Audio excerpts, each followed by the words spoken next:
This is SKN Newsline Month in Review, a recap of the month of April 2017. Join us now as we look at the top stories making the news throughout the month.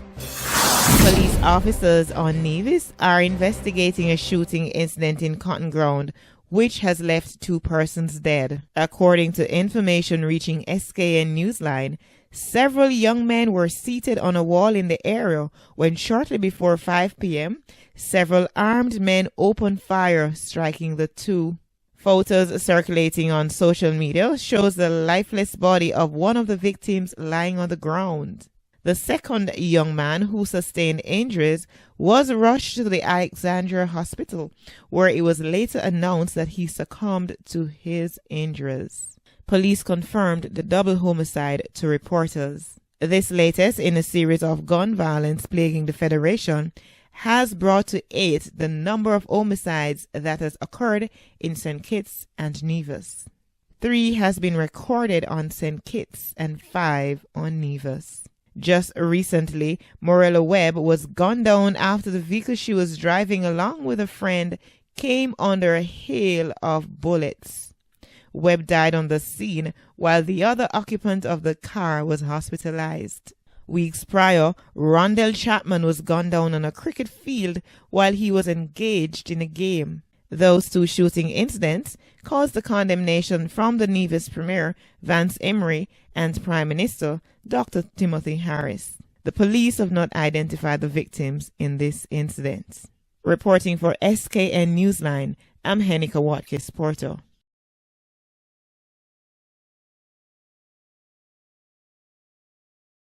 If everyday low prices and quality products matter to you, then come to Cost You Less on Bush Road, number 72, St. Martin. At Cost You Less, you can buy the highest quality food and household products, frozen foods, dairy products, snacks, laundry and cleaning products, housewares, and just about every other thing under the sun. Our customer service is just simply the best. St. Kitts Nevis shoppers, visit www.costyouLess.com or visit our store on St. Martin and we'll help you ship your items. Cost You Less, your best value warehouse store. The recent shooting in Nevis that resulted in the death of 28-year-old Morella Webb and injuries to her friend, 34-year-old Sonia Grant, has drawn swift condemnation from 2 of the country's political leaders. Prime Minister Dr. Timothy Harris has described the incident, which occurred on Easter Monday, as an abominable attack. According to a statement issued by the Police Force's Public Relations Division, the incident occurred at around 3:45 a.m. when the perpetrators pounced on the car that the 2 women were in while it was parked in Cotton Ground.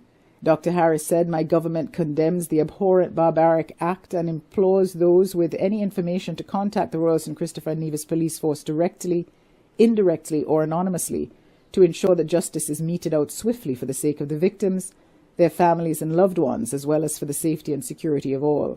Nevis Premier Vance Emery, in condemning the incident, indicated that the latest shooting in Cotton Ground had been a great cause of concern to the Nevis Island administration and to the government of St. Kitts and Nevis generally, especially as they have seen the loss of another young person, Ms. Webb. Emery called for non-reprisal in this latest incident, while passionately stating that the tragic loss of life and the act of criminality and wanton waste of human resources had to be stopped. He said the last time he spoke to the public, he had warned about reprisals of the shooting death of Randall Chapman, and he asked if this was a case of reprisal, though he acknowledged that he could not be sure. The police, he said, would have to determine that. However, he said what he did know is that the image of the country was being tarnished with every incident of this type. I'm Tony Frederick Armstrong reporting for SKN Newsline. The National Museum was burglarized between Friday night and Saturday morning. A laptop with pertinent information for an upcoming exhibition was stolen, but museum officials confirmed Saturday morning that no other artifacts or items of importance were taken. When SK Newsline arrived on the scene Saturday morning, it appeared as if the thief or thieves gained entry inside the museum by removing a latch with a lock at the iron gate at the entrance upstairs. A bar on the gate was sawed away and an hacksaw found close by. An open toolbox belonging to the museum was found at the entrance with tools scattered on the floor. The toolbox was kept inside a locker in the museum office, officials said. Areas of the museum, including the office, were ransacked, and a donation box inside the museum was also pried open, though it is believed that money was not inside the box at the time. The scene was processed by the police from the crime scene unit. Executive Director of the St. Christopher National Trust, Reyes Percival, told SK Newsline that while the artifacts remained intact, the information on the laptop that was stolen was very important for an upcoming exhibition planned by the museum. It's sad because we are about to launch an exhibit on the government house, and all the information that were being collated and put together was on that laptop. And so, as much as you can replace a laptop, you can't replace information that you get in sitting and doing interviews with persons and to go back to start all over again. The National Trust Executive Director said that this incident reflected a lack of respect for the island's national heritage. It's really sad for us because the St. Christopher National Trust and our museum it stores our heritage, it stores our history, and for people to vandalize that, it hurts. It hurts. It's not that the stuff carry no material value, but they carry a historical value that we can't get back, we can't buy it back, we can't replace it. And it's sad that people don't respect our history and our heritage. Meanwhile, efforts are underway to provide more security at the museum. I must say that I have already taken steps because I've invited 3 companies about 2-3 weeks ago to give us a code to install cameras in the building. So it's not that, I'm going to be doing it now. I've started it. We got the codes. I think we got 1 or 2. And so I was just waiting for a board meeting to present the codes to the board for, an approval on, the one I would recommend going forward. But it just means that I will have to move a bit faster than, the slow motion of it, waiting for the process, and speed up the process because we cannot have our building vulnerable. SK Newsline asked Ms. Percival if police security may become necessary for a national establishment as the museum in light of this incident. Getting security from police is something that I don't know. We've never really considered it, but it is something that can be looked into and see what are the possibilities. Reporting for SK Newsline at the National Museum, I'm Andre Huey.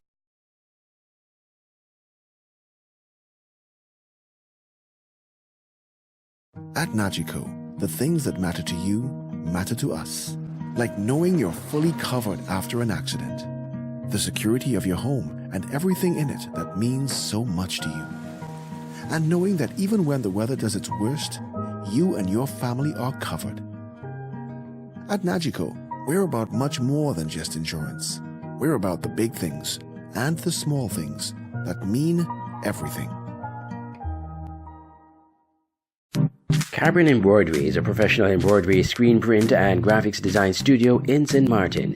We produce high-quality embroidery and screen printing projects using nothing but the finest material to ensure a lasting impression on your corporate and marketing wear. All work is produced using top-brand clothing lines. Whether for personal or corporate use, we deliver a product you are proud to wear. Caribbean Embroidery in Phillipsburg, St. Martin. Visit our website www.caribbeanembroidery.com. 6 people are in custody after police seized 2 illegal firearms and ammunition during a search in Rawlins Village, Nevis on Thursday. Seized are 1 .357 Magnum revolver and 10 rounds of matching ammunition, 1 MP11 9mm handgun, and 22 rounds of matching ammunition, and 19 7.62 rounds of ammunition. A mask, a small quantity of marijuana, and other items were also seized. The illegal firearms and the other items were found in close proximity to a group of 6 persons who were searched by the police. All 6 are in police custody as the investigation continues. Police said the firearms will undergo forensic testing to determine their use in any unsolved gun-related incidents. Head of the Nevis Division, Superintendent Trevor Mills, commended officers involved in the seizure, noting that the 2 firearms seized bring the number to 3 so far this year in Nevis. The seizure brings to 11 the number of illegal firearms removed from the Federation so far in 2017. The arrest comes days after the shooting death of Morella Webb, who, along with Sonia Grant, aged 34, both of Cotton Ground, Nevis, were shot inside a parked car. Information suggests that the 2 women were sitting inside the car when the vehicle was shot at multiple times. Both were taken to the Alexandra Hospital for treatment. One of the victims died at the hospital. Webb's death is the 7th homicide in St. Kitts and Nevis for 2017. Andre Huey, SKN Newsline. The response to the opening of Agriculture Open Day 2017 proved to be quite satisfactory to the organizers and the Minister of Agriculture. Agriculture Open Day is a 2-day affair on the grounds of the Department of Agriculture in Legreat, where over 60 booth holders comprising of farmers cooperatives, the Department of Agriculture, and allied agencies display and sell agriculture produce and products to the public. The event also served as a fun day for children and students who also got a chance to view the result of the work of the agriculture sector. Dr. Eric Brown is a liaison officer in the Ministry of Agriculture.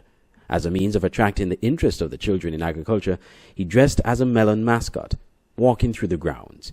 He spoke about the value of the Agriculture Open Day to the agriculture sector on St. Kitts.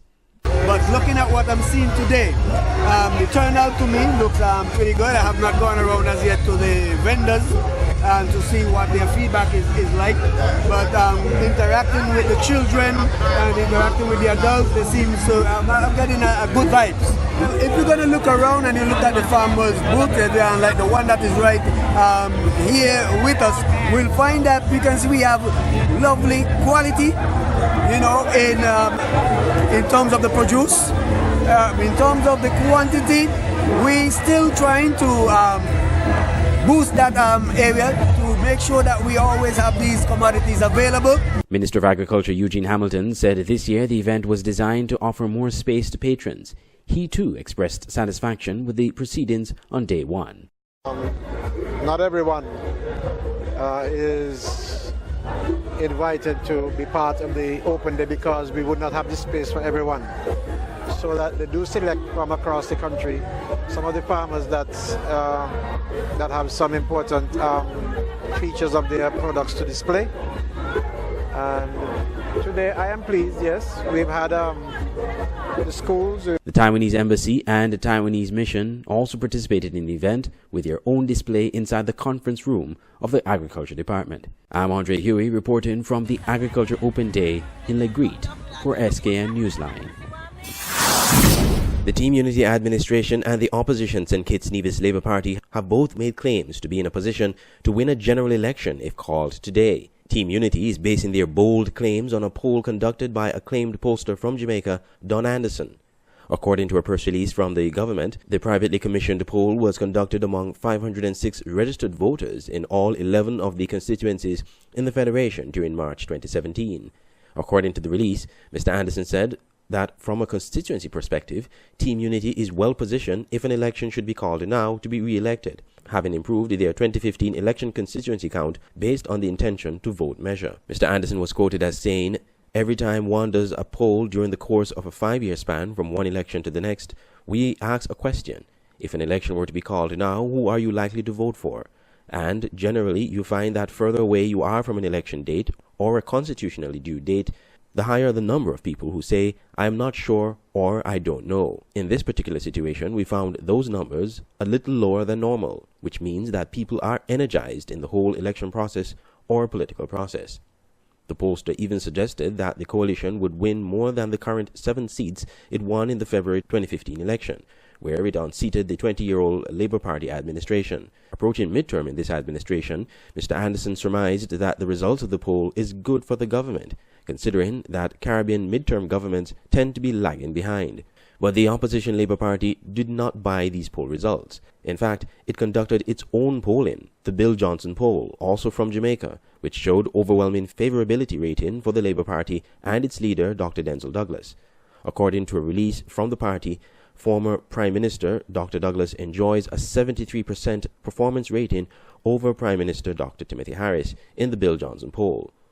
The poll also found that Dr. Douglas enjoys a 67% favorability rating compared to Dr. Harris's 34%. According to the release, when asked how they rate Douglas and Harris on the basis of how they performed as Prime Minister, 73.8% said Douglas did a good job, as opposed to 36% who responded in a similar fashion for Harris. 57.6% reported that Harris is doing a poor job, and 22.4% made the same conclusion about Dr. Douglas. On the question of who would do a better job going forward, 61.4% were convinced that Douglas would do a better job, 23.2% thought that Harris would, and 13.2% were undecided. The party concluded that if an election were called today, the electorate would vote strongly in support of Dr. Douglas and the Labour Party. A general election is constitutionally due in 3 years, but one half of the Federation would be gearing up for elections before then. Nevis Island elections are due next year, but there is a likelihood it could be called before the end of 2017. Both the government and the opposition on the federal level will be keen to watch the proceedings there, as elections on Nevis serve as a litmus test to the general elections. The incumbent Concerned Citizens Movement, the CCM, is part of the Team Unity Coalition, with two of its senior members, Premier Vance Amory and Deputy Premier Mark Brantley, cabinet ministers on the federal level. The opposition Nevis Reformation Party, which was aligned to the Labour Party in the previous term in government, is looking to challenge the CCM after one term, arguing that the government has failed to bring benefits to the island, being a part of the coalition. The NRP also accused Brantley and Amory of earning excess money receiving salaries from both the Nevis government and the federal government. There is also an apparent leadership tussle within the CCM, where its deputy leader, Mark Brantley, was supposedly elected the next leader of the party, with Amory expected to step down and not contest the election. But neither Brantley nor Amory has confirmed this new development. Andre Huey, SKN Newsline.